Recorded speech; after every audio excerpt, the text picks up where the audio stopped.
falaram, meu nome é Gustavo, eu trabalho com criatividade e artes na igreja, e é um desafio, eu acho que se você é um cristão criativo, você também enfrenta isso, é um desafio enorme construir esse lugar, ocupar esse lugar, ou reconquistar esse lugar de produzir arte na igreja. Quando eu fui convidado, quando o Mike veio falar comigo, a Alane veio falar comigo, a gente vai ter uma escola de criatividade, a gente queria que você falasse. Eu estou acostumado a falar sobre criatividade, sobre estética, sobre produção teatral, sobre intervenções artísticas na celebração, e coisas comuns a esse tema de criatividade. E daí me pediram para falar sobre família e sexualidade numa escola de cristãos criativos, e eu fiquei tipo, tem a ver uma coisa com a outra? O que eu vou falar? Eu precisava entender antes de preparar essa aula, e eu fiquei bem reflexivo, buscando a direção de Deus esses dias, e eu fiquei pensando, existe uma crise tão grande na identidade de uma geração toda, de quem nós somos. Você fala assim, quem é você? O que você responde? Nós estamos acostumados a apresentar as pessoas pelo que elas são. A gente rotula as pessoas e apresenta as pessoas pelo que elas fazem. Então, apresenta, esse aqui é o pastor Gustavo, porque o Gustavo é pastor. Esse aqui é meu amigo médico. Esse aqui é esse clã de tal. Você sabe esse clã de tal, advogado? Sabe tal pessoa? O que nós fazemos... A gente usa isso para determinar quem nós somos. Isso quer dizer que se eu não faço algo de valor, eu não tenho valor? Ou será que eu me esforço para fazer algo de valor para que eu tenha valor? Será que eu tento fazer mais para que eu seja mais reconhecido? Nós, de fato, estamos acostumados a isso, mas nós não somos o que nós fazemos. Senão, se você não fizer algo, você simplesmente não existe, ou você não tem valor. E essa crise de quem eu sou, se eu sou o que eu faço, eu sou o que eu escolho, eu sou quem sou eu, afeta muito a nossa identidade e nossa essência. O grande problema é que, como criativos, a nossa arte manifesta a nossa essência. Ela transborda o que está dentro de nós e não a nossa consciência. Ela revela o que está dentro no íntimo. A gente costuma perceber a ideia e a criação é a materialização disso. Mas dentro é o grito da sua alma que está dentro de você. Então, se a gente não tem isso resolvido, de nossa identidade, de quem nós somos, se isso não tá curado em Jesus, não está... Se as nossas dores, se os nossos sofrimentos, se as nossas angústias, se isso tudo não está resolvido, o que a nossa arte expressa? O que está dentro da nossa essência. Dostoiévski tem uma frase que eu gosto, que é: todo homem tem um vazio do tamanho de Deus.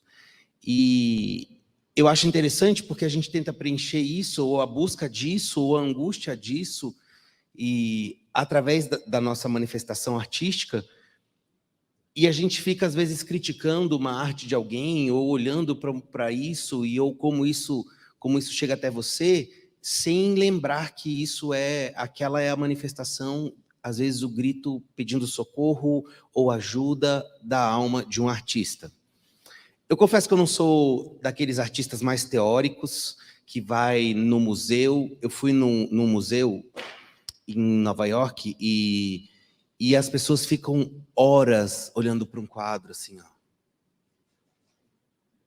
Eu consegui ficar 5 minutos, e daí é isso, e eu então não sou essa pessoa. Mas acho importante a gente entender que a arte manifesta a essência. E se a arte manifesta a sua essência, o que a sua arte tem manifestado? A gente, quando cria, inconscientemente e de maneira não controlável, a gente transborda isso na vida das pessoas. E eu queria pensar isso com você. O que eu quero ser? Eu quero ser o que eu quiser? Ou eu quero ser aquilo que Deus quer que eu seja? E daí a gente vive numa grande dicotomia, porque a gente vê a geração mais livre falando: meu corpo, minhas regras, ninguém manda na minha vida, carpe diem, não se meta na minha vida, eu quero, sei lá, Frozen, livre sou, livre sou. E ao mesmo tempo, a gente pensa que eu diminua e que ele cresça. Tudo que eu tenho e tudo que eu sou é dele. Faça em mim a sua vontade. Tudo entregarei. E a gente sente essas duas coisas ao mesmo tempo dentro da gente e tenta criar uma teologia para que a gente fique no meio do caminho, que seja confortável entre o que eu quero e o que eu sei que Deus quer, só que o meio do caminho não existe. Não existe esse em cima do muro. A grande questão é você precisa se posicionar e escolher. E o que eu acho mais maravilhoso, que é uma coisa que a gente tem que aprender como cristãos, é que Deus deu o livre-arbítrio e eu sou super contra quem quer tirar ele de você. Então é um problema seu que você tem que resolver. Eu já resolvi o meu, mas você tem que resolver o seu. Então você tem todo o direito, inclusive, de escolher o que você quiser escolher em relação a isso. Mas não tem como ficar buscando um lugar que não seja desconfortável, porque não é confortável ser moldado, não é confortável ser tratado, não é confortável expor feridas, não é confortável, não é. Então, este lugar de conforto que você procura, quando você fala de identidade, ele não existe, porque nós somos exatamente moldados e tratados, e isso é completamente desconfortável. E o que eu faço com tudo isso? Eu entrego diante de Deus, eu me rendo, eu me escondo, eu me protejo, eu decido tentar criar uma teologia, eu luto para ser aceito, eu luto contra quem pensa diferente de mim, eu me isolo. E daí eu falei, como é que eu dou essa aula para parecer que é criativo, né? Ou para parecer que é artístico, já que a gente está numa escola de cristãos criativos. E eu vou usar o Van Gogh como pano de fundo, então, dessa aula. Van Gogh é um pintor famoso mundialmente, e Van Gogh queria ser pastor. Então, ele tentou ser pastor e não conseguiu. Ele foi missionário, e ele foi mandado embora, porque ele não tinha eloquência, porque ele não falava bem, e porque ele não se vestia bem. Eu conheço várias pessoas que também seriam mandadas embora, porque não se vestem bem, mas enfim. Ele foi mandado embora porque não se vestia bem, e ele trabalhava muito com camponeses, com pessoas que eram de uma vida mais humilde, e ele criou muita resistência e dor à hierarquia da igreja, ao sistema da igreja. Mas você vê, se você pesquisar, Van Gogh pintou mais de 2.000 obras, e várias delas têm muito cunho cristão ou religioso de pano de fundo. E ele acreditava que os artistas deveriam pintar, por exemplo, toda a história da Bíblia, que da mesma forma como a Bíblia pode ser lida, que a história pudesse ser vista através das obras de arte. O interessante da vida de Van Gogh é que ele era um artista que não deu certo. As obras dele não eram vendidas. Ele teve que ser ajudado financeiramente por um irmão mais novo dele, chamado Theo, não o Hayashi. Ai, que piada péssima, desculpa.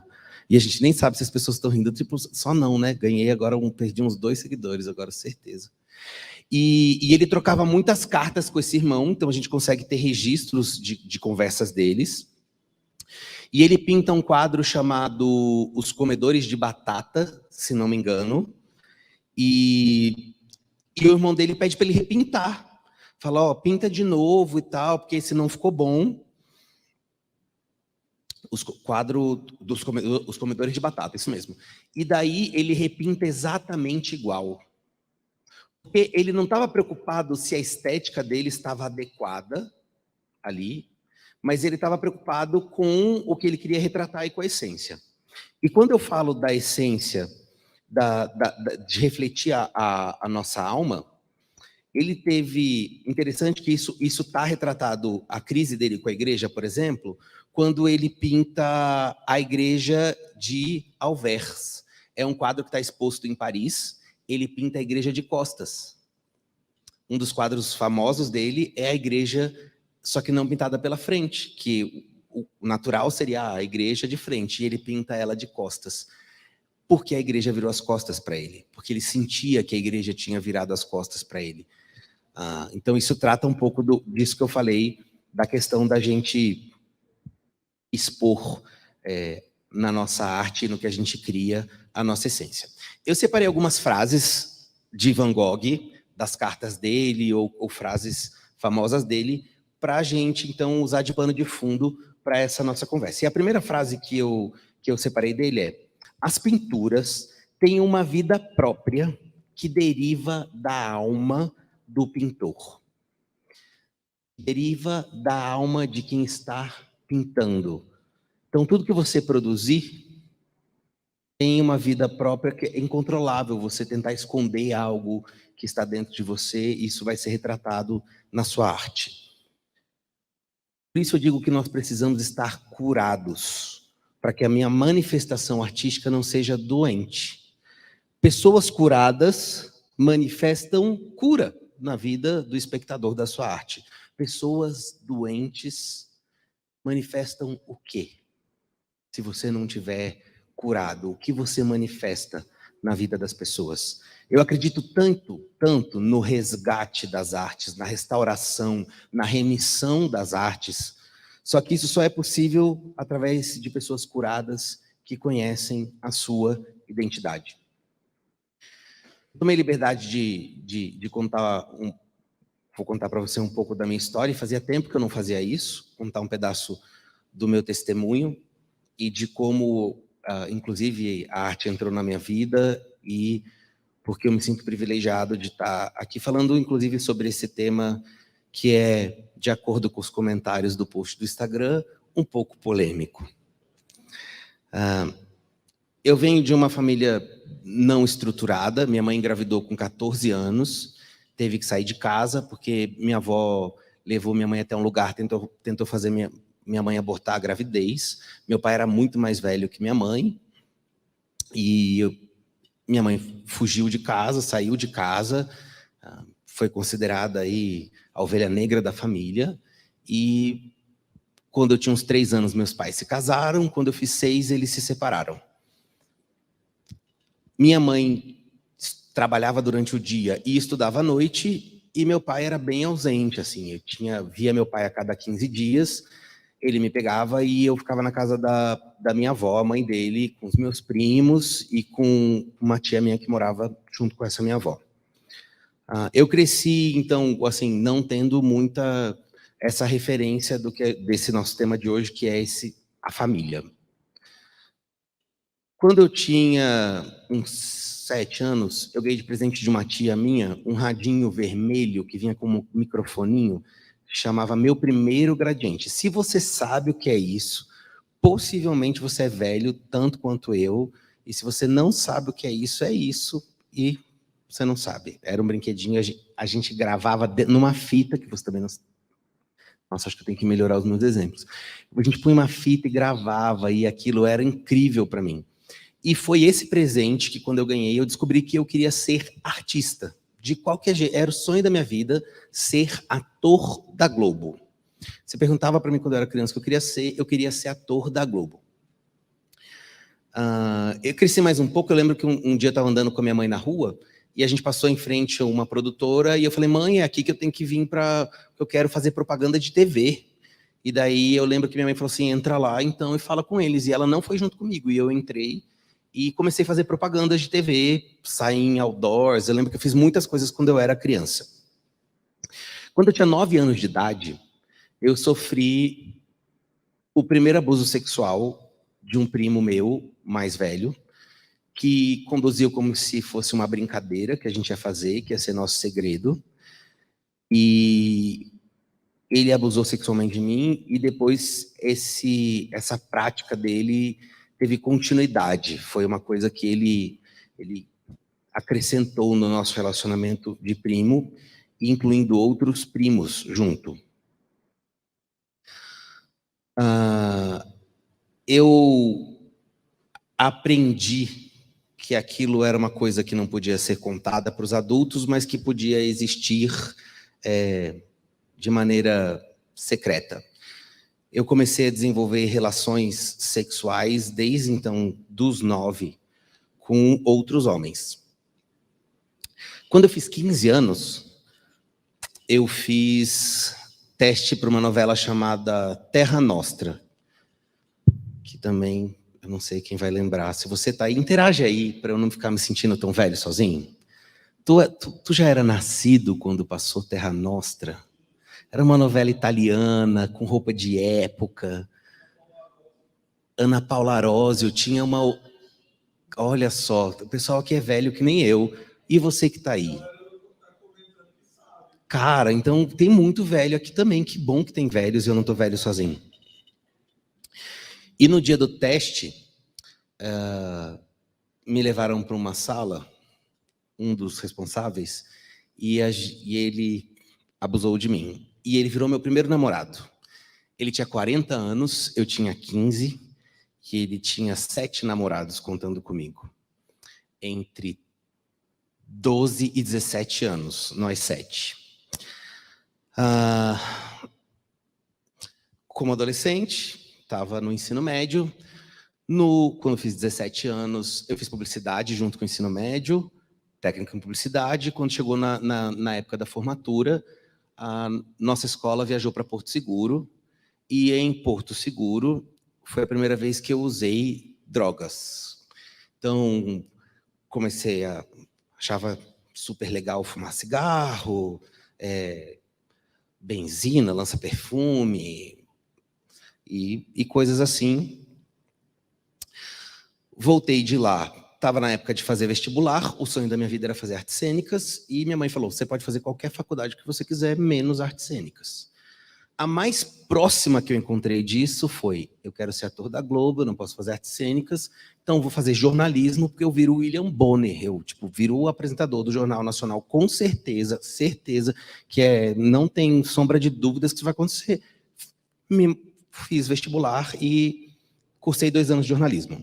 Só que na faculdade de jornalismo, no primeiro ano, tinha uma professora de sociologia, que a primeira aula dela foi a ruptura epistemológica do paradigma. Eu não entendi nada do que a mulher estava falando. E tinha um menino mais velho, e que ele discutia com ela, ele era super inteligente, eu virei fã dele, e ele fumava maconha. Eu falei, certeza que o segredo da inteligência dele, ele fuma maconha e entende a professora e discute com ela. Então, eu virei amigo dele, eu comecei a fumar maconha, e comecei a fumar maconha o dia inteiro. Então, eu acordava, eu fumava, e daí para sair da cama eu fumava, e daí para tomar café da manhã eu fumava, e daí eu fumava porque eu ia para academia, ou eu fumava porque eu tinha que ir para a piscina, eu fumava o dia inteiro, e na faculdade, até que eu cheguei ao ponto que eu não conseguia mais assistir a aula, porque eu não entendia mais nada, e ninguém me entendia, e ficou inviável, de verdade, não tinha condições pelo estado que eu cheguei. Tranquei a faculdade de jornalismo, fiquei em casa fazendo nada, até que um dia minha mãe entrou em casa e falou assim, você começa a trabalhar amanhã em tal lugar, num restaurante. Falei, como assim? Ela falou, já passei lá, já resolvi, você vai lá e tal. E eu fui trabalhar, então, nesse restaurante. Os garçons de lá não eram da minha cidade, tinham se mudado lá só para ser garçons. Falaram, vamos sair um dia de noite. Eu tinha o carro, eles não tinham, o carro da minha mãe. A gente foi sair de noite e quando eu fui buscá-los, um deles estava no quarto cheirando cocaína. Eu falei, o que é isso? Ele falou, não, isso não é para você e tal. Eu falei, beleza. A gente foi sair de noite e no meio da noite aquilo já podia ser para mim. Foi a primeira vez que eu usei cocaína, eu cheirei 13 carreiras de cocaína aquela noite. Foi meu primeiro início de overdose, inclusive. Eu me envolvi com drogas pesadas, eu usei crack, eu usei cocaína, eu usei maconha com crack, eu fui criativo para usar todas as misturas possíveis e imagináveis que você pensar. Eu não falava com meu pai, já tinha muitos anos nessa época. Minha relação com a minha mãe era muito ruim. Eu fui... outra coisa, quer saber se é velho? Tu é da época das raves? Que a gente passava 3 dias acordado num lugar, era de dia, era de noite, era de dia, de noite, e a decoração era o máximo, era lycra esticada. Eu peguei a época das raves.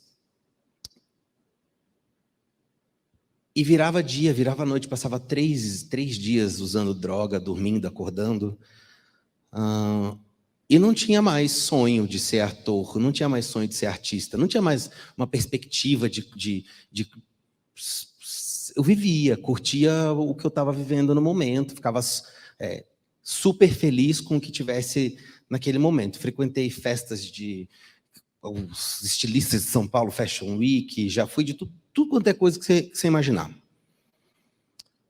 Até que um dia minha mãe chegou em mim e falou assim, ó, é insuportável ver o que você está fazendo com a sua vida, eu não sei se você vai voltar vivo ou não vai voltar vivo, se você volta para casa ou não volta, você está usando droga o dia inteiro, você usa droga em casa e acha que a gente não vê. Eu fumava maconha em casa, daí eu punho o ventilador contrário da porta e eu tinha certeza que ninguém sabia. E ela falou, eu vou te dar 2 opções. Ou você vai para uma igreja, a igreja que você quiser, e vai fazer terapia, ou eu vou te internar numa clínica. E só por medo de ficar trancado na clínica, eu decidi ir para uma igreja. Falei, cara, é super ok, a gente vai domingo numa igreja e tá de boa. E minha mãe não era da igreja, e a gente começou a ir numa igreja juntos. Para eu não ser internado, eu ia todo domingo, primeiro domingo, eu ganhei uma Bíblia e tinha meu nome na Bíblia, assim, ó, depois escrevi lá, tinha roupa de domingo para a igreja e tava, beleza. Eu fiquei 6 meses indo nessa igreja desse jeito, inclusive tinha dias que eu tinha que ir sábado, porque ela descobriu que tinha culto de jovem, eu não sei porque alguém contou que tinha culto de jovem, e é uma coisa, de verdade, era uma coisa assim, insuportável, porque as pessoas todas sabiam as músicas e batiam palma e cantavam, e daí as pessoas perguntam o seu nome, ela quer pegar seu telefone, ela quer te ligar, ela quer chamar você para um negócio que vai ser na casa dela, e eu já levava a roupa de sair, para depois da igreja já trocar de roupa e poder sair. E 6 meses nessa igreja, e o pastor lá sempre falava assim, quem quer aceitar Jesus, levanta a mão. E eu sempre falava, mãe, vamos que hoje eu vou levantar a mão, vamos que hoje eu vou levantar a mão, vamos que hoje eu vou levantar a mão. E um dia eu levantei a mão. E eu lembro porque lá tinha que ficar de pé e tinha que ir até a frente. E o pastor perguntava o nome, então eu passei meses, você imagina, eu passei meses ensaiando como ia ser que eu ia chegar lá na frente e ia responder o meu nome. E o dia que chegou, que eu levantei a mão, eu tive uma crise de riso no meu lugar, não era uma igreja pentecostal para ter unção do riso. O pastor pediu para a gente levantar e lá na frente, a hora que eu levantei, eu comecei a chorar. Eu falei, de repente é uma coisa de bipolaridade. E da hora que eu cheguei, ele perguntou meu nome, eu falei, gente, eu ensaiei aquilo por meses para dar aquele vexame, sem ter ideia que aquele dia minha vida ia mudar completamente a partir daquele dia. Eu ainda tinha namorado. Lembra que eu estava vindo das drogas, que eu fumava cigarro. Era um maço de cigarro por dia, 2 maços de cigarro em semana de prova. Eu comecei a ir na psicóloga. Vamos lembrar disso. Era psicóloga e igreja. A minha mãe pagou a psicóloga para me convencer que a faculdade que eu tinha que fazer era a faculdade de Direito. Se você é criativo, você tem mãe, tem pai, você vai me entender. Minha mãe pagou para a psicóloga falar o quê para mim? Que eu tinha que fazer Direito. Eu não sou de Brasília, sou do interior de São Paulo. Mas olha só como essa psicóloga tem a alma brasiliense. Que eu ia fazer Direito, ia passar num concurso para juiz, e ia poder ter o meu próprio grupo de teatro, porque eu ia ganhar dinheiro suficiente para poder viver a arte sendo concursado. E eu acreditei, obviamente, e fiz o vestibular para Direito. Então, eu fui para a igreja e para a faculdade de Direito junto. Comecei a fazer faculdade de Direito junto com a época que eu fui na igreja. E aceitei Jesus, fui fazer a classe de batismo. E no dia que eu fiz a classe de batismo, eu tive uma conversa com Deus e falei assim, ó, eu não acho errado, amar não é pecado, e se eu tiver errado, sabe aquela coisa Lua Santana? Eu falei, eu não acho errado alguém amar alguém. Eu não acho que é errado o que eu estou fazendo, Deus, e se eu tiver errado, você tira hoje isso de mim. E naquele dia o meu namorado terminou comigo. É esquisito falar isso hoje, né? Porque eu sou pastor. É esquisito, não é, Mike? Falar isso vai ser estranho. Isso às vezes me soa esquisito. Ele terminou comigo e eu fiquei mal. Falei, Deus, por que isso? Porque você pediu, né? Você falou que se era errado, era para tirar. Eu falei que não ia abrir mão só se ele tirasse. E não me deixaram batizar. A minha idade, 25. Certeza. Gente, a idade é uma coisa que não importa. Por quê? Se você pensa na eternidade, o que são alguns anos aqui na Terra? Eu sou uma criança na eternidade. Eu tenho 38 anos. Eu sou de 83. Você vê, o Mike me chama de senhor. Então, eu sou um senhorzinho aqui no meio desses meninos. Mike, tu perguntou a minha idade, eu perdi o rumo aqui, para você ter ideia. Eu tenho TDAH, eu sou criativo, eu usei drogas. E como é que eu lembro agora o que eu estava falando? E daí não me deixaram batizar, por causa, obviamente, dos meus trejeitos. E uma pessoa da igreja começou a me acompanhar, e eu sou grato até hoje por essa pessoa, que me acompanhou, uma pessoa que eu amo demais até hoje. E depois de um tempo sendo acompanhado, me deixaram participar, então, do batismo. E nessa igreja você só podia servir em algum ministério depois que você fosse batizado. E eu estava fazendo curso de Libras, então ficou acordado que no dia do meu batismo eu ia poder participar lá e interpretar para os surdos. E eu lembro que eu lembro muito, muito do meu batismo, e foi um dia muito importante para mim, e eu interpretei para os surdos naquele domingo. No final do culto, um dos líderes dos jovens me procurou e falou assim: eu sei de onde você veio, o seu lugar não é aqui na igreja, volta para lá. Foi um choque, um murro assim para mim, ver que as pessoas não entendiam minhas dores, minhas lutas, meus problemas, e o quanto foi difícil isso. Não foi difícil para mim largar as drogas, não foi para a clínica de desintoxicação, não foi difícil largar o cigarro, não foi difícil. Eu tive, sei lá, uns 4, 5 comas alcoólicos. Não foi difícil para mim largar nada disso. Para mim, o mais difícil no meu processo foi a parte da cura da alma, do abandono, da sensação de rejeição, da autoestima, a sensação de que tudo que eu vou fazer vai dar errado, de que com certeza eu sou a pior pessoa para participar de alguma coisa. E eu comecei esse processo de cura da alma. Teve um acampamento de jovens, foi quando meu pastor de hoje chegou lá, o pastor Gilberto, chegou lá em São José dos Campos, junto com a família dele, e no acampamento eles falaram sobre sonhos, e dentro de mim ressuscitou o sonho de ser artista e trabalhar com artes, porque isso já estava morto. Então, paralelo à faculdade de Direito, eu fui fazer teatro em São Paulo, no Teatro Escola Macunaíma, e eles me mandaram para vários lugares, e um dos lugares que eles me mandaram foi para o Festival Rema, onde eu descobri que era possível ser cristão e falar de Jesus através da arte. Foi quando eu entendi, então, meu chamado.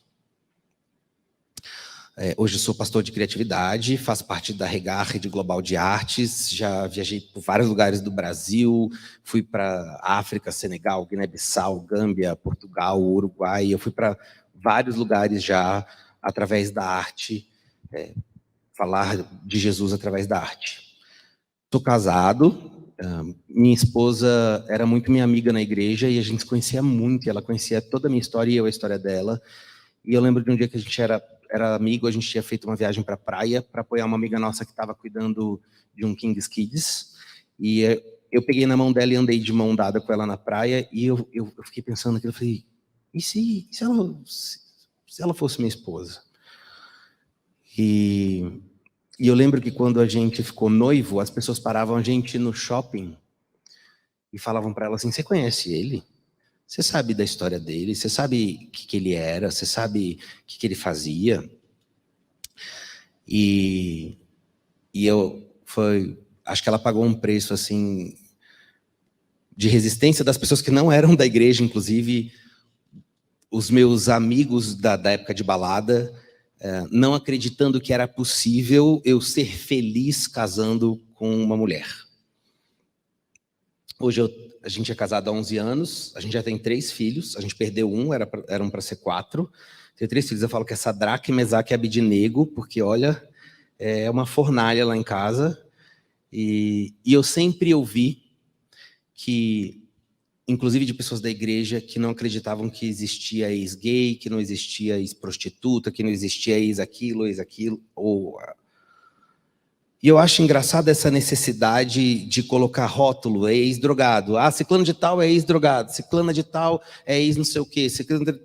E eu vou falar para você o que eu acredito, e agora é o momento que eu perco seguidores e as pessoas vão bombar os comentários, dependendo de como for. A intercessão está fervorosa ali, está orando. Eu não acredito que existe ex-gay. Estou escrevendo um livro que tem... Esse é o nome do livro, inclusive. Não existe ex-gay. Você já viu alguém ser ex-filho? Ah, ele é ex-filho... Ou ex-mãe. Você já viu ex-mãe? Se o filho morrer, ela vira ex-mãe? Eu não vi. Eu não acredito que existe ex-homem e ex-mulher. Então, eu não acredito que você é gay. Eu acredito que você possa estar gay. E se você está, você não é. Então, a prática da sua sexualidade não define quem você é, mas o que você está. Interessante, porque ontem o Metrópolis fez uma matéria para dar visibilidade para celebrar o Dia da Visibilidade da Bissexualidade. E a matéria diz exatamente isso, que as pessoas héteros podem se tornar bi porque a sexualidade não é algo imutável, ela muda. E que a sexualidade é fluida. E que dependia do seu ambiente, das suas experiências, das suas influências. Ou seja, ela não define quem você é, porque ela pode mudar.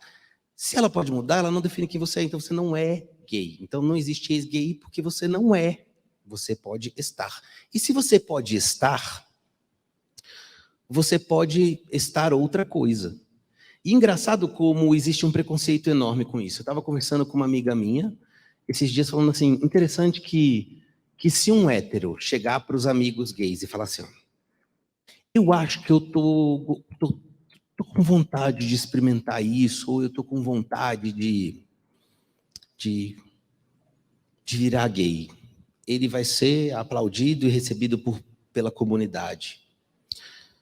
Agora, se o contrário acontece, existe um preconceito enorme de que não é possível, de que é mentira, de que... Eu fui procurado por muitos amigos meus falando assim, você está sofrendo uma lavagem cerebral e você um dia vai abrir os seus olhos, isso vai durar... Tinha aposta de quanto tempo ia durar isso na minha vida. E, na verdade, o que eu fico pensando é que se o jornal ontem falou que a sua sexualidade pode mudar de acordo com o seu ambiente e as suas experiências, minha pergunta é, como é que eu me digo cristão e não deixo Jesus afetar e influenciar todas as áreas da minha vida, inclusive essa? Eu preciso crer ou permitir que ele entre em todas as áreas da minha vida, inclusive essa. Não porque alguém quer, ou não porque é a opinião de alguém que não vai me aceitar, ou que eu só vou poder fazer tal coisa se eu fizer isso. Mas porque eu creio em um Jesus que trabalha em todas as áreas da minha vida. Eu gosto muito de um versículo, que é o Salmo 18, 19, que fala, ele me deu total libertação, livrou-me, pois me quer bem. E daí, só para deixar um pouco mais leve, vou falar uma outra frase de Van Gogh. Van Gogh fala, quanto mais eu penso, mais eu me dou conta que não há nada mais artístico que amar as pessoas. O tema dessa minha principal, dessa minha aula é a família. E Jesus, quando é questionado pelos religiosos qual era o mandamento mais importante, ele resume e fala: amar a Deus sobre todas as coisas e o próximo como a você mesmo. Engraçado como a gente pensa no que Jesus veio fazer por nós, e a gente acaba pensando na nossa salvação, só na nossa salvação, mas Jesus veio restaurar o nosso relacionamento com Deus e o nosso relacionamento com o próximo. Só Jesus é o único caminho, a única chave e o único remédio para que, de fato, nós possamos reconstruir o relacionamento homem e mulher de maneira saudável e equilibrada, para que hajam famílias saudáveis e equilibradas. Deus criou o homem e a mulher, eles pecaram e a partir daí eles quebraram isso, mas Jesus veio exatamente para restaurar o que foi criado e estabelecido por Deus. É interessante que eu ouvi que família e a instituição familiar é uma construção da sociedade, e em todas as culturas do mundo, independente do país e não tendo contato uma com as outras, como as pessoas têm a necessidade e a vontade de formar famílias, têm vontade de se unir e de ter filhos. Os gays têm vontade de ter filho. É engraçado. As pessoas tentam até como é que vão fazer filho sem ter, se eu for sozinho, como é que vai fazer, como é que isso vai acontecer? Porque a necessidade, a vontade da família foi algo colocado por Deus dentro de nós. Nós precisamos disso dentro da gente. É uma coisa que a gente tenta resolver, mesmo quando isso não é nos moldes de Deus, a gente tenta fazer isso de alguma maneira porque é um desejo que está dentro de nós. E como cristãos, nossas famílias devem ser saudáveis não para parecer para as pessoas alguma coisa. Nossas famílias devem ser saudáveis porque esse é o plano de Deus para as nossas famílias. A gente está num tempo que as pessoas desacreditam tanto e não acreditam mais nisso, que a gente possa ser de verdade, a ponto de que outras pessoas se sintam inspiradas pelo que a gente vive. Não é que é perfeito, mas é que é de verdade. As pessoas não acreditam mais na família, as pessoas não acreditam mais na igreja, que é a nossa família de fé. Van Gogh falou assim: quando sinto a necessidade de religião, eu saio à noite e pinto as estrelas. Ele sentiu rejeitado pela igreja, mas ele sentia falta, mesmo tendo sofrido com isso. Se eu falo sobre isso, que se a sua escolha é seguir a homossexualidade, a igreja é um lugar péssimo para você ir. Eu não acho que a igreja saiba lidar. Ela não está pronta para... Acho que nem para falar sobre isso. A igreja não fala nem de sexualidade. As pessoas casam às vezes sem saber ouvir sobre isso. Imagina sobre homossexualidade. Lembra quando a gente fez um alto de Páscoa? A gente falou aqui de alto de Páscoa. Como é o nome da menina que disse que foi no alto de Páscoa, Mike? Como é o nome da menina que me apresentou? Bruna falou que foi no alto de Páscoa. O alto de Páscoa é um musical que a gente faz na igreja. E lembro que a gente recebeu, todos os anos a gente recebe grupos de lugares, que a entrada do alto de Páscoa é 1 quilo de alimento não perecível. A gente distribui para entidades que são assistidas aqui em Brasília, e a gente traz esses grupos para assistirem o alto de Páscoa. A gente trouxe um grupo de uma comunidade que só moram soros positivos. E veio um trans, uma pessoa trans, só que era um homem enorme, assim, e daí eu acho que porque sabia que na igreja não sabia direito como se vestir, então estava no meio do caminho. E no final da apresentação, eu lembro que essa pessoa procurou a recepção e falou assim: eu quero falar com o pastor. E foi o desespero, sabe quando você está num lugar e a barata voa e todo mundo sai correndo? Foi barata voa, porque o pessoal da recepção ficou desesperado. Ai meu Deus, ai meu Deus. Ai, ele quer falar com o pastor, ele quer falar com o pastor, ele quer falar com... E daí aquilo foi para uma pessoa, chegou até mim. E daí eu lembro que eu me apresentei, perguntei o nome, ele respondeu o nome de homem dele, e daí eu falei assim: você está querendo falar com o pastor? Eu posso te ajudar? E a resposta foi: pode. Eu quero que alguém ore por mim, porque eu não consigo dormir à noite. Falei: uau. Passou por tantas pessoas que só conseguiam olhar para o que eles veem por fora, e ninguém perguntou o que essa pessoa precisava. E a única coisa que ela queria era oração, para dormir de noite. Eu acredito que a igreja devia ser o lugar onde todas as pessoas pudessem ir e ouvir sobre Jesus. E que cada uma decidisse o que vai praticar. Eu acho que Deus deu o livre-arbítrio e a gente não tem o direito de tirar isso das pessoas, de querer escolher o que a pessoa muda ou qual é a ordem do que Deus vai tratar na vida das pessoas, porque a gente não faz isso com a nossa vida, mas a gente quer fazer com os outros. Eu acredito na igreja, de verdade. Eu acredito na igreja porque Jesus constituiu a igreja. Ele vira e fala: tu és Pedro, e sobre essa pedra eu vou edificar minha igreja, e sobre ela as portas do inferno não poderão prevalecer. Eu acredito na igreja porque a igreja é corpo, e eu sou parte de um corpo, e você é parte desse corpo. Eu não acredito em cristianismo sem igreja, porque se a igreja é corpo e você é a mão, como é que você está longe do corpo? Se eu corto a mão e tiro, a mão morre. O corpo não morre, mas a mão morre. Então eu acredito que a gente precisa disso. Eu não acredito em igreja perfeita, porque igreja é família. E eu não sei a sua família, mas a minha família tem tanta coisa para resolver, tem tanto pepino, e tem ajuste para fazer, mas eu acredito que a gente, como igreja, precisa aprender a resolver os problemas ao invés de ficar cortando as partes do corpo, porque a igreja não é Frankenstein.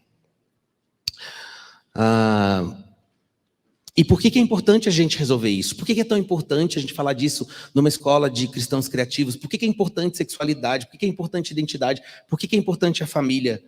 Você tem ideia do poder de cristãos realmente convictos e que sabem da sua identidade, produzindo arte com autoridade e que mudem realidades, que mudem locais? Eu creio em espetáculos, eu creio em exposições de fotografia, eu creio em artes plásticas fazendo a diferença, eu creio em poesias, eu creio em cenários, eu creio em instalações que vão tocar a vida das pessoas, porque nós sabemos quem somos, nós sabemos por que fomos feitos, e nós estamos tão cheios que nós transbordamos através daquilo que nós fazemos, que as pessoas possam admirar o que a gente faz e ver Jesus refletido através daquilo que a gente faz e serem tocadas por aquilo. Para finalizar, a última frase que eu quero usar de Van Gogh ele disse: a minha única ansiedade é saber como é que eu posso ser útil ao mundo. E quantas vezes nós nos perguntamos por que Deus me fez, para que eu estou aqui, qual é o meu propósito? E tem uma frase que está tão na moda que é: seja o protagonista da sua vida. Escolha tomar aí a direção e resolver a sua própria vida. E no teatro, o protagonista é o ator principal. E eu quero dizer que eu não discordo disso, mas a minha pergunta para você é: se você é o protagonista da sua vida, quem é o autor do roteiro? Porque o que eu vejo é pessoas brigando para escreverem a própria história, brigando com Deus e querendo o controle da caneta. E eu um dia precisei decidir se eu ia escrever o meu roteiro ou se eu ia entregar ele, e eu entreguei ele nas mãos de Deus, para que ele pudesse escrever minha história. Eu quero orar por você agora, eu queria convidar você a fechar os seus olhos e colocar sua vida diante de Deus. coração aberto, perguntando o que é que ele tem para você, não o que as pessoas acham que você tem que viver, não é isso, porque Jesus não é de fato religião, mas é relacionamento. Ele chama a gente para sermos discípulos, para caminharmos com ele todos os dias e conhecermos cada vez mais sobre ele. Jesus é o caminho, a verdade e a vida. Então, será que você está parado? Será que você foi machucado e ficou pelo caminho? Será que você só quer ver ele de longe? Será que você não decidiu ainda sair do lugar e caminhar? Queria que você colocasse sua vida diante dele agora. Eu quero orar com você. Pai, nós estamos aqui numa escola de cristãos criativos. E eu quero te pedir por cada um que se inscreveu, por cada pessoa que está aqui, por cada pessoa que está assistindo essa aula. E quero pedir que o Senhor possa curar a identidade. Que o Senhor possa sarar feridas.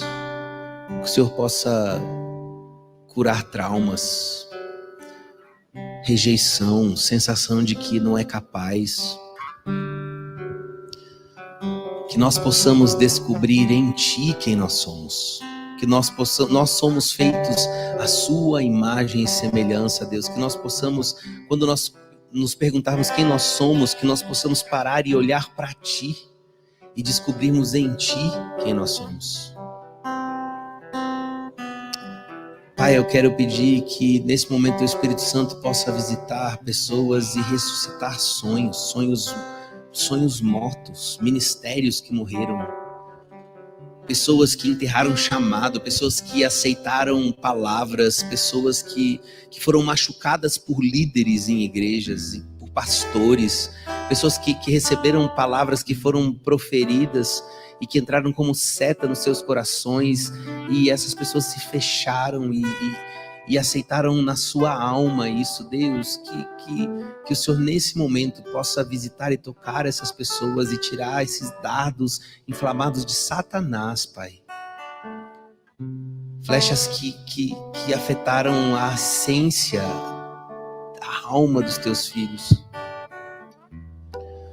Pai, eu quero orar pedindo que o Senhor coloque no coração de cada um o desejo por ter uma família saudável. Que o Senhor encha essas famílias de filhos, de filhas, tanto biológicos como filhos espirituais, filhos adotivos. Pai, derrama criatividade, derrama ideias, sonhos, projetos. E que em tudo aquilo que a gente fizer, a gente possa transbordar aquilo que nós temos, que recebemos de Ti. Em nome de Jesus. Amém. Amém. Muito obrigado. Eu espero ver vocês aí num próximo encontro.